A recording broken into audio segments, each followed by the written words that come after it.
नमस्कार विद्यार्थी मित्रो, U R K creations YouTube चॅनलमध्ये आपलं सर्वांचं स्वागत. व्हिडिओ आवडल्यास या व्हिडिओला लाईक, सबस्क्राईब आणि शेअर करायला विसरू नका. Hello student, in lecture second we learned about evolution and how life is actually may have started on the surface of earth.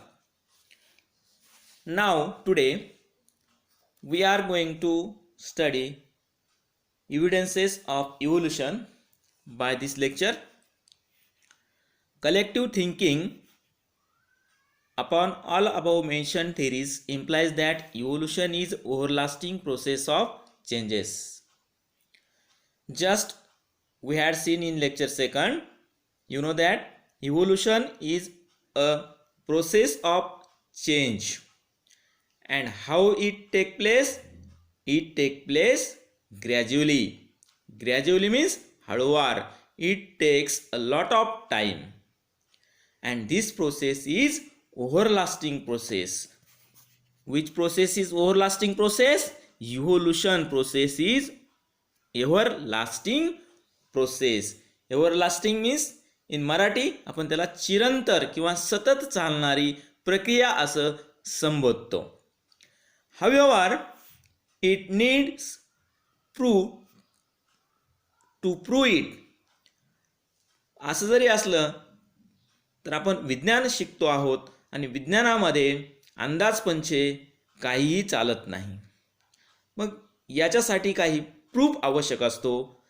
And so that following are various proofs available in support of the theories mention above. वरील थिअरीला prove करण्यासाठी काही support खाली दिलेले आहेत.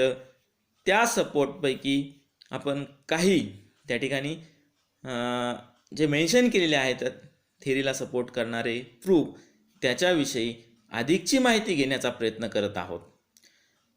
First proof is morphological proof. पहिला जो proof आहे त्याला आपण मॉर्फॉलॉजिकल एव्हिडन्स आणि मराठीमध्ये सांगायचं झालं तर बाह्यरूपकीय पुरावे असं आपण म्हणतो. म्हणजे we can see that characters by our naked eyes. आपण आपल्या उघड्या डोळ्याने सहज ते पाहू शकतो. If you observe the following images and note the similarities between given animal images and plants. जर आपण या प्लांट आणि वनस्पतीकडे बघितलं तर we can see some similarities among them. Especially in case of animals, there are various similarities like structure of mouth. You can see the structure of mouth and position of mouth also. म्हणजे त्या ठिकाणी त्या प्राण्यांच्या तोंडाची रचना आणि त्या तोंडाचं नेमकं शरीरावर अस्तित्व कुठे आहे हे जर बघितलं तर आपल्याला सारखेपणा दिसून येतो.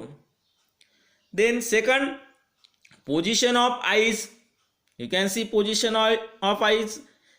देर is a same position of eyes in that animals. Then structure of nostrils.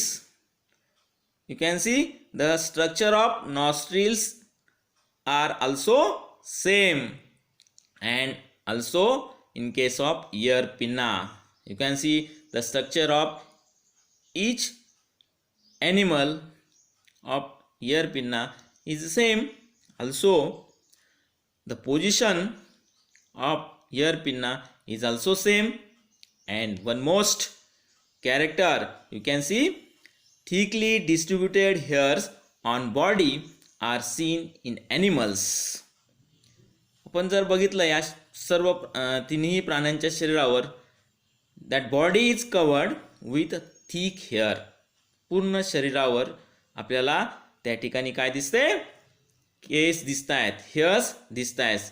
ही पण एक सिमिलरिटी त्या ठिकाणी आपण सहज सांगू शकतो. Whereas similarities in character like leaf shape in case of plants. आता आपण प्लांटचा जर विचार केला या ठिकाणी 3 प्लांट दिलेले आहेत. If you see the structure of leaf in these plants, that is a same structure. Leaf petiole and leaf venation.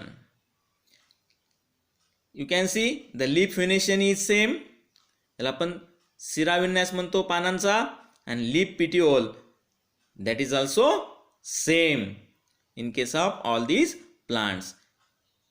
From this indicate that there are some similarities in those groups, and hence it proves that their origin must be same and must have common ancestors. This is most important.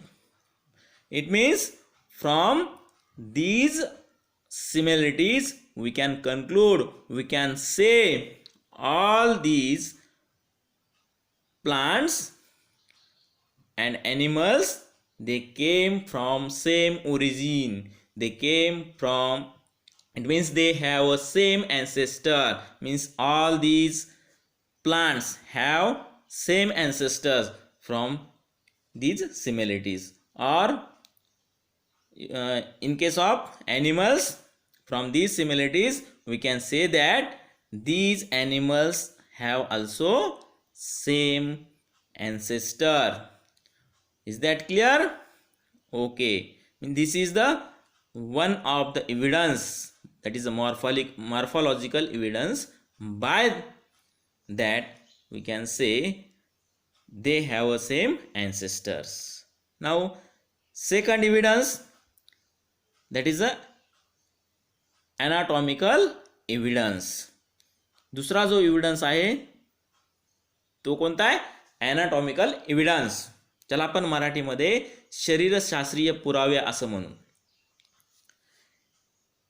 If you carefully observe the pictures, there doesn't seem any superficial similarity between human hand, foreleg of ox, flipper of whale, and patagium of bat.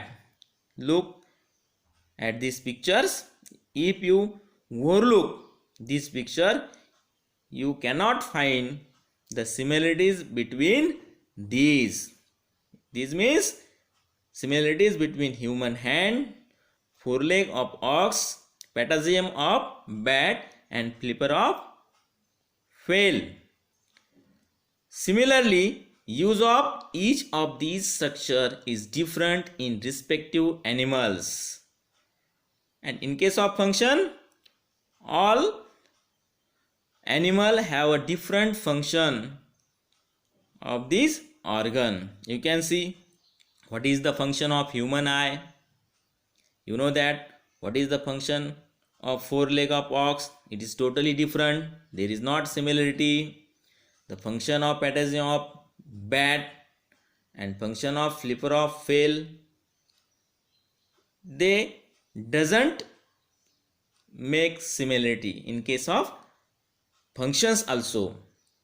However, there is similarity in structure of bones and bony joints in organs of each of these animals.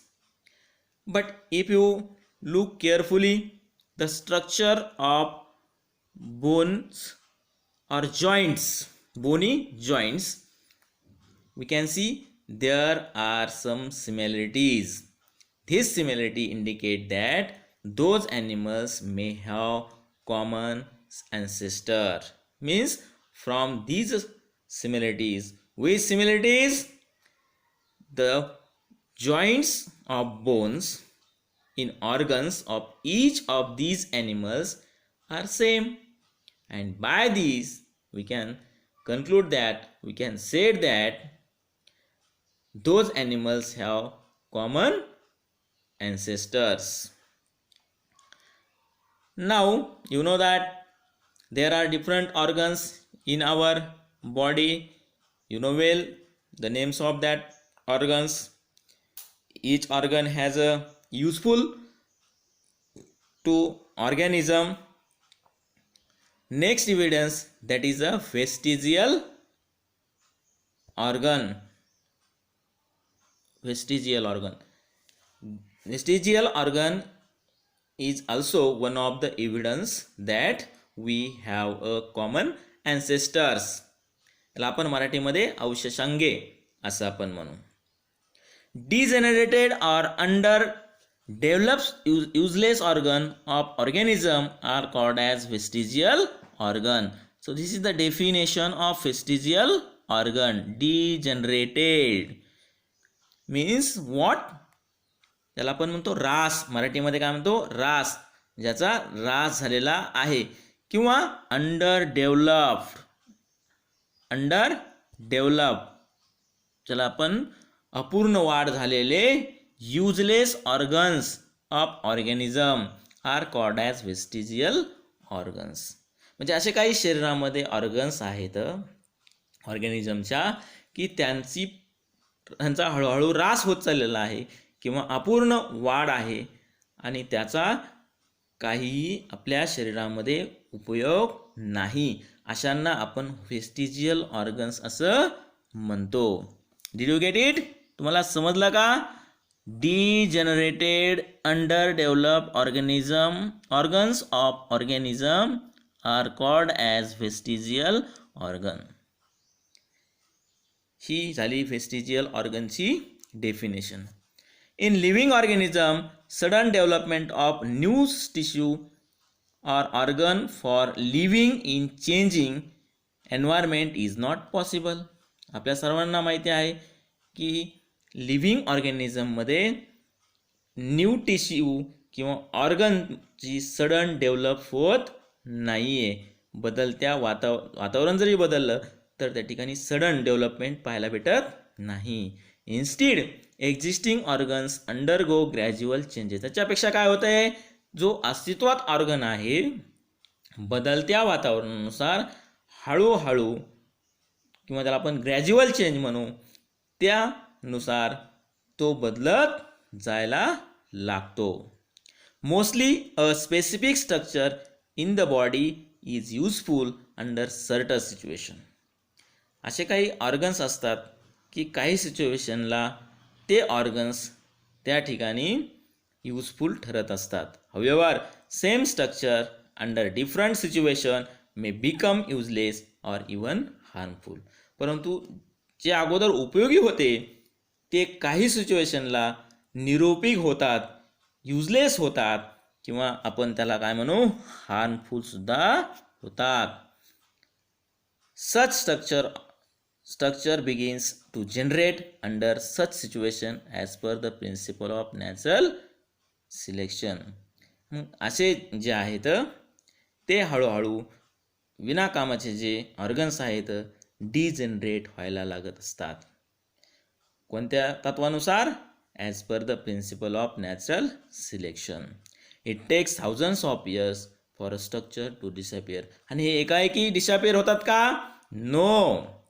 It took thousands of years because we had already learned what is evolution.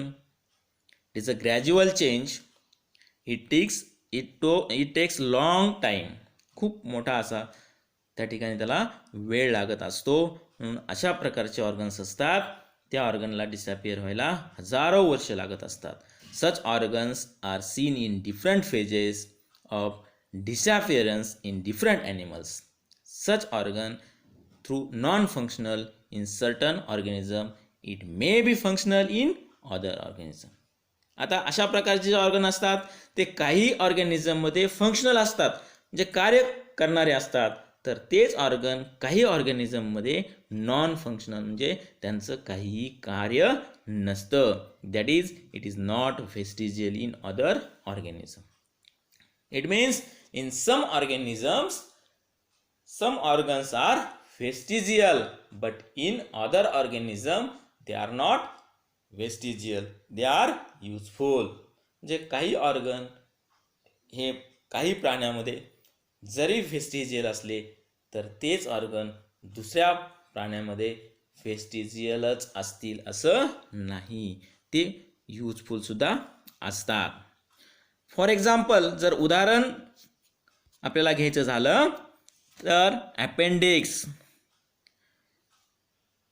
Which is useless to human. आपण दैनंदिन व्यवहारामध्ये सुद्धा बऱ्याच वेळेस appendix हा शब्द ऐकत असतो. अपेंडिक्स दुखायला लागलं, पोट दुखायला लागलं, ऑपरेशन कशात झालं, सर्जरी कशात झाली, तर अपेंडिक्स झाली असं आपण म्हणतो. What is appendix? Appendix is a organ. Appendix हे काय आहे? ऑर्गन आहे. तुम्ही या आकृतीमध्ये पाहू शकता. This is a appendix. This is appendix. याला आपण अपेंडिक्स असं म्हणतो. Which is useless to human. तसं बघायला गेलं तर ह्युमनमध्ये हे अपेंडिक्स युजलेस आहे, काहीही कामाचं नाही. म्हणून आपण त्याला काय म्हणू शकतो? Vestigial organ. कशाला? अपेंडिक्सला. कुणाच्या बाबतीमध्ये? ह्युमनच्या बाबतीमध्ये. It means appendix which is useless to human means appendix is a vestigial organ in case of human, but it is useful and fully functional organ in ruminant.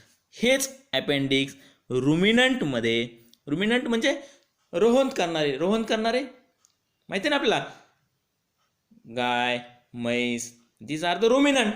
ह्याच्यासारखे दुसरे जे रोहन करतात त्यांच्यामध्ये मात्र अपेंडिक्स हे वेस्टिजियल होत नाही. In case of ruminant appendix is a useful and fully functional organ. म्हणजे आपण वरी बघितलं काय की in some situation one organ behave as a vestigial organ in some organism or it is a useful in some organism. म्हणजे काही प्राण्यामध्ये काही ऑर्गन हे वेस्टिजियल असू शकतात, पण दुसऱ्या प्राण्यामध्ये ते वेस्टिजियल असू शकत नाहीत. उदाहरणार्थ appendix is a vestigial organ in case of human, but it is not vestigial और इट इज अ युजफुल और fully functional organ in case of ruminant. Similarly muscles of ear pinna, त्याच प्रकारे muscles of ear pinna which are useless to human, हे आपण पाहू शकतो. Year pinna मानवाच्या बाबतीमध्ये, ह्युमनच्या बाबतीमध्ये युजलेस आहेत.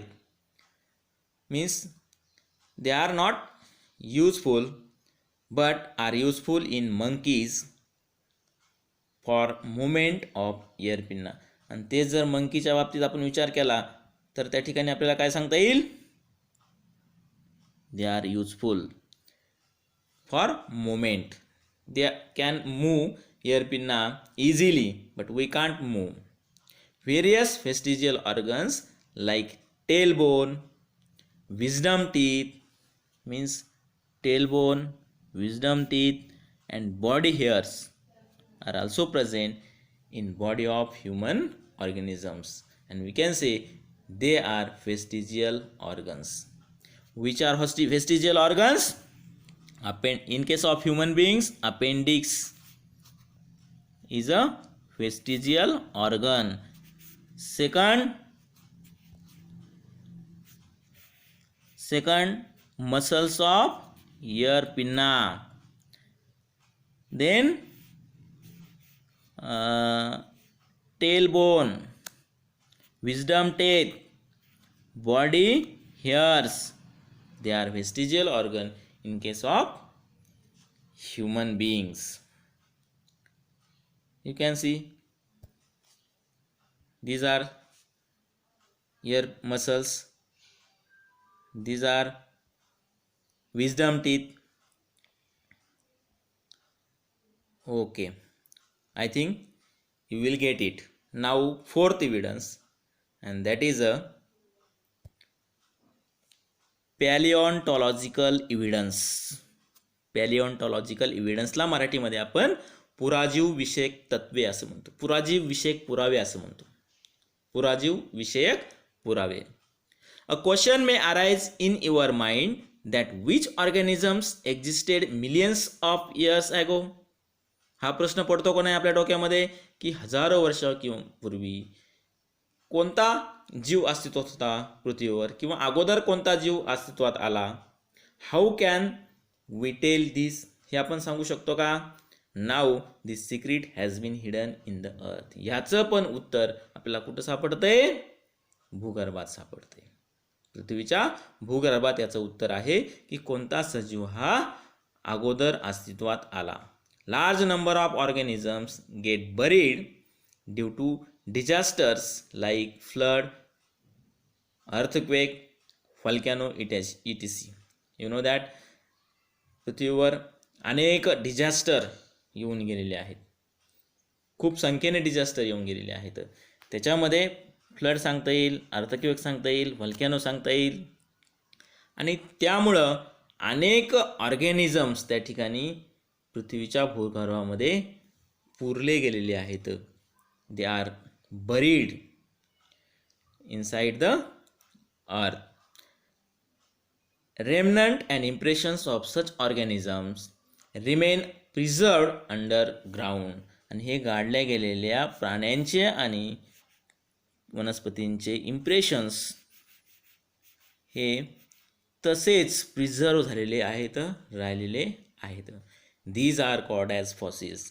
आणि यांना आपण काय म्हणतो, फॉसिल्स असे म्हणतो. कशाला, the remnants and impressions of organisms which get buried inside the earth and they remain preserved. These are called fossils, and study of fossil is an important aspect of study of evolution. आणि इव्होल्युशनच्या स्टडीमध्ये study of fossil हे एक प्रमुख अंग बनलेलं आहे. Carbon consumption of animals and plants stops after death. आता आपल्या सगळ्यांना माहीत आहे, एकदा मृत्यू झाला वनस्पतीचा आणि प्राण्यांचा तर त्यांच्या शरीरामध्ये म्हणजे त्यांच्याकडून होणारं कार्बनचं कन्झम्पशन काय होतं, बंद होतं. अँड सिन्स देन त्यानंतर only the decaying process of C14 occurs continuously. आणि त्यानंतर फक्त C14 जे आहे म्हणजे decaying process of C14 take place after death. मृत्यू झाल्यानंतर फक्त C14 कार्बनचीच डिकेइंग सुरू होते. In case of dead bodies of plants and animals, instead of remaining constant, the ratio between C14 and C12 changes continuously as C12 is non-radioactive. मग या ठिकाणी एक प्रकारचा रेशिओ असतो C14 आणि C12चा शरीरामध्ये. आणि मग एकदा डेथ झाली की हा रेशिओ बदलायला लागतो, सतत बदलत असतो. का बदलत असतो, कारण C12 हे नॉन रेडिओॲक्टिव्ह आहे आणि C14 हे रेडिओॲक्टिव्ह आहे. C14 हळूहळू डिकेइंग होत जातं आणि C12 हे आहे तसं राहतं. This ratio is continuously changes.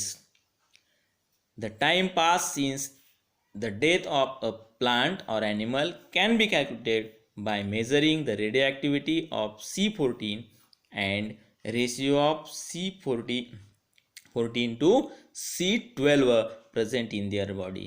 आणि मग नेमका किती टाईम पास झालेला आहे डेथ झाल्यापासून, हा टाईम पास झालेला या दोन्हीच्या म्हणजे C14 आणि C12च्या रेशिओमधून काढला जातो. This is carbon dating. यालाच आपण काय म्हणतो, कार्बन डेटिंग असं म्हणतो. This method is called as a carbon dating. It is used in palaeontology and anthropology. Anthropology म्हणजे मानवजातीचा अभ्यास करणारे शास्त्र. याच्यासाठी सुद्धा कार्बन डेटिंग ही खूप महत्त्वाची आहे किंवा फायद्याची आहे. For determining the age of human fossils and manuscripts. याच्या सहाय्याने काय करू शकतो आपण, याच्या सहाय्याने आपण ह्युमन फॉसिलचं एज किती आहे हे सहज काढू शकतो, किंवा एखादं मॅन्युस्क्रिप्ट म्हणजे हस्तलिखित काही जे काही आहे ते सुद्धा त्याचं सुद्धा वय आपण काढू शकतो.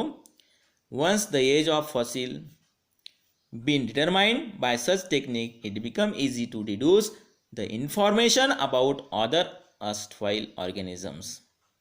आणि मग एकदा एज काढलं की त्याच्याविषयी सुद्धा अधिकची माहिती आपण गोळा करू शकतो त्या ऑर्गॅनिझम विषयी. It seem that vertebrates have been slowly originated from invertebrate. आणि मग त्याच्या साहाय्याने काढलेलं त्या माहितीच्या साहाय्याने एक अनुमान काढलं गेलं की vertebrates have been slowly originated from invertebrates. Means पृथ्वी तलावर कोणत्या प्रकारचे ऑर्गॅनिझम अगोदर अस्तित्वात आले? इनव्हर्टिब्रेट्स आले, म्हणजे त्याला आपण काय म्हणू? अपृष्ठवंशी आले. आणि त्याच्यापासून हळूहळू by gradual change, by evolution, vertebrate organisms originated. Vertebrate organism हे ओरिजिनेट झाले असं त्यातून अनुमान काढलं जातं. If you see the pictures, what is that? What shows that pictures? The below, you can see below, these are the snail and starfish. They are invertebrate organisms. They buried firstly, it means they their origin is first on the surface of earth. After that these organisms, then dinosaur, snakes, and you can see lastly these birds and animals, or we can say mammals. From this evidence we can say that vertebrate have been slowly originated from invertebrate organisms. Carbon dating method is based upon the radioactive decay of naturally occurring C14, and it is developed by the scientist named Willard Libby. This carbon method is developed by the scientist Willard Libby, and for this work he has been awarded with Nobel Prize in 1960 for this invention. Then fifth evidence, that is the connecting links, ज्याला आपण मराठीमध्ये जोडणारे दुवे असं म्हणतो. There are many evidences how we all organisms have a same ancestors. आतापर्यंत आपण 4 बघितले, आता 5वा त्याचं नाव आहे कनेक्टिंग लिंक्स. मराठीमध्ये आपण त्याला जोडणारे दुवे असं म्हणतो. Observe the following picture and discuss the characters observe. या ठिकाणी जर आपण बघितलं या प्राण्यांची, डकबिल, प्लॅटिपस, लंगफिश आणि पेरिपेटस, या these are the some organisms, these are some animals and they have a special body structure. त्यांचं स्पेशल असं बॉडी स्ट्रक्चर आपल्याला पाहायला भेटतं. Some plants and animals show some morphological characters by which they can be related to 2 different groups, hence they are called as connecting links. म्हणून त्याला आपण काय म्हणतो? कनेक्टिंग लिंक्स म्हणतो. For example Peripatus characters like segmented body. पॅरिपेटसच्या बाबतीमध्ये जर बघितलं आपण तर पॅरिपेटसची बॉडी ही कशी आहे? सेगमेंटेड आहे, थिन क्युटिकल आहे त्या बॉडीवर, and parapodia like organs are present. आणि त्या ठिकाणी छोटे छोटे पॅरापोडिया ऑर्गन्स आहेत लोकोमोशनसाठी आपल्याला बॉडीवर दिसत आहेत. Similarly these animals show tracheal respiration and open circulatory system similar to arthropods. म्हणजे अँथ्रोपॉड सारखीच त्या ठिकाणी tracheal respiration system and open circulatory system सुद्धा यामध्ये पाहायला भेटते. आणि त्यामुळं this indicate that peripatus is connecting link between annelida and arthropoda. म्हणजे पेरिपेटस जे आहे that is the connecting link between annelida and arthropoda. Similarly, duckbills, platypus lays egg like reptiles but shows a relationship with mammals also. And due to presence of mammary gland and hairs, lungfish perform respiration with lungs irrespective of being fish. So these examples indicate that mammals are evolved from reptiles and amphibians from fishes. Now, last evidence, that is a 6 embryological evidence. If you observe carefully the stages of embryonic development of some animals shown in figure, you can easily observe these are the embryonic development of organisms. For example, fish, salamander, tortoise, chicken, त्यानंतर pig, त्यानंतर cow, rabbit आणि man. These are the embryonic development of some animals shown in figure. This is the first stage, this is the second stage, and this is the first stage, this is second, and this is a third stage. If you observe carefully, first stage of all these organisms, they are looking same in structure.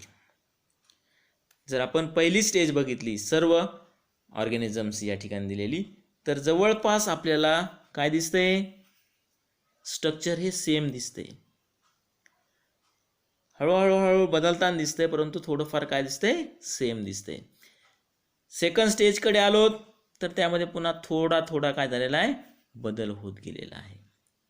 आणि नंतर तिसरी जी stage आहे त्याच्यामध्ये हा बदल आणखीन स्पष्ट दिसायला लागलेला आहे.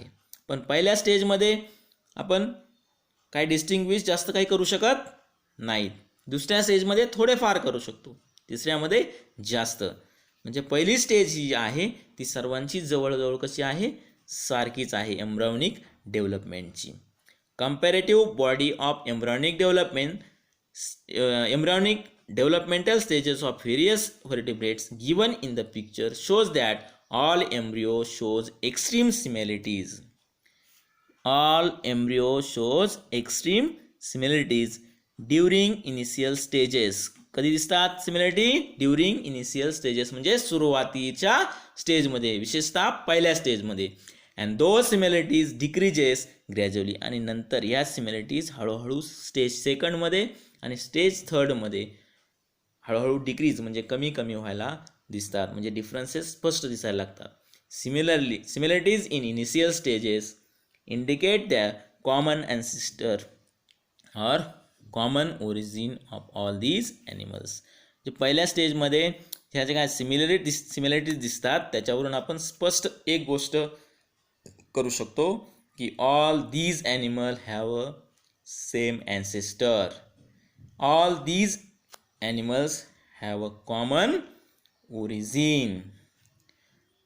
तर विद्यार्थी मित्रांनो, इथं आपण थांबूयात आणि नेक्स्ट पार्ट जो आहे तो नेक्स्ट लेक्चरमध्ये आपण पाहूयात. ओके.